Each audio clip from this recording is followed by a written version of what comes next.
Hey, and welcome back to Bain's Bites. I'm Bain. So in this household, we always have two things in the freezer. We've always got some pulled or chopped chicken, and we've always got some pulled pork. Small containers, perfect for a single meal for just my wife and I.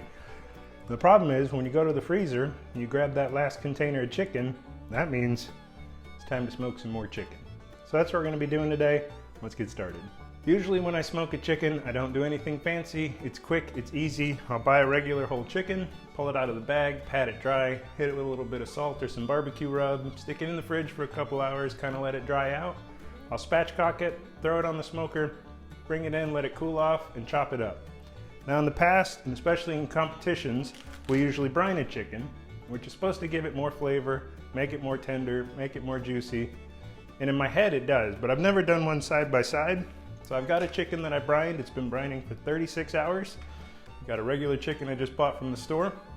What we're gonna do is get them out, pat them dry, we'll spatchcock them, and I'll show you how we'll do that. Then we'll let them sit in the fridge for a little bit before we throw them on the smoker. Now for this brine chicken, what I did is I took 8 cups of water, about 3/4 of a cup of kosher salt, don't use table salt. I took about 3/4 of a cup of brown sugar, so a little bit of black pepper, and maybe a tablespoon of dried thyme. I got tap water hot as I could get it and just got it running as hot as I could so I didn't have to cook all this on the stove. Mixed everything together and stirred it all around really well till it was dissolved. I threw the chicken in a 2-gallon Ziploc bag, pressed all the air out that I could, threw it in a bowl, and it's been sitting in the fridge for 36 hours. All right, we got everything prepped and done and ready, so let me walk you through a little bit of what we did. We took our whole chickens, I got them into the sink, got everything unpackaged, wiped dry as I could. I flipped them over, as you can see, I cut down the backbone, and this is called spatchcocking a chicken. I've tried chicken open with a beer can, whole. Spatchcocking lays them flat, it helps them cook even, helps them cook quicker, and they come out just as good. The beer can's fun, it's not really necessary. We got them patted down, took some paper towels, wiped them dry, cleaned up some of the extra fat and skin around the head and the necks and the tails. The last thing we're gonna do is I've got a little bowl here, and we wiped everything down. We've got our chickens here. This is going straight into the dishwasher, but I can touch chicken and touch this because I can keep it all together. And what we're gonna do is we're just gonna take some kosher salt and sprinkle it all over, front, back, side, top, bottom. We're gonna put these in the fridge for about an hour or two, maybe a little more. Let that salt penetrate and let that pull out some of the moisture and let the refrigerator kind of dry out the skin so we can get it as crispy as we possibly can. So the chicken's been sitting in the fridge for about 2.5 hours. We're about ready to throw it on the grill. I've got the Traeger fired up to 250 degrees and it's coming up to temp. The last thing we're gonna do is season these up with a little bit of Meat Church honey bacon barbecue rub. We're gonna get the tops, the sides, a little bit under the skin, underneath. I'm gonna stick 2 of the meter probes in there so I can watch them.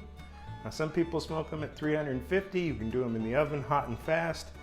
Again, we're not going for the crispiest, best skin in the world because we tend to chop and pull most of this up. So I'm just looking for a good, smoky, pulled chicken.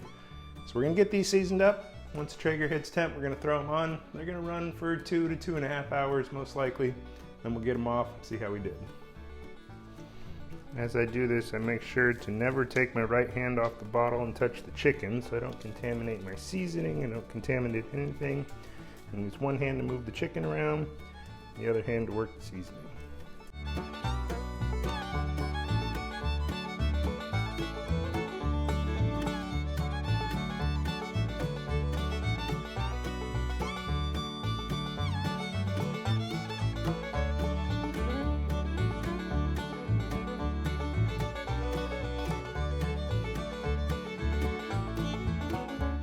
And just like that, we're all done. We pulled them off right about 161. One was 161, one was 162. Pulled them off, covered them with a little bit of foil and let them rest for about 20 minutes. Let the meat slow down, let the juices kind of distribute. They carried up right over 165. And like I said, most of this chicken's gonna go into our freezer, but for the point of showing y'all how to smoke a great chicken, this is our unbrined, regular, out of the box. Hit it with some salt, let it dry, rubbed it down, versus the brined version, the same thing. This is how I like to do it. Now, for the first time, let's go side by side and see if brining a chicken really makes that big of a difference. So I've got the brined one right here. I cut off the wing and the drumette. It's one of my favorite pieces. So let's give it a try. That's really good. Of course it's really good. The other one's gonna be really good. But let's take this unbrined one, the simple, easy version like I normally do. Let's see just how it is. Okay. They're both really good. And if I didn't have one sitting right next to the other, I would never ever complain about just an easy smoked chicken like this. But this brine chicken definitely has a much juicier, tender texture and a much just more of a robust flavor. It does make a difference. Is it worth the extra day and a half, 2 days it takes to do it? Not necessarily, but if you have the time, it does make a difference. It definitely makes the chicken better. If you have the time and the extra effort and planning ability, and you can brine one of them, it's definitely worth doing. Not necessarily, this is still a great, tender, juicy chicken. This is just a little bit greater, a little bit more tender, a little bit juicier. If you like what we're doing, subscribe to the channel, hit like on that video, and as always, y'all have a great day.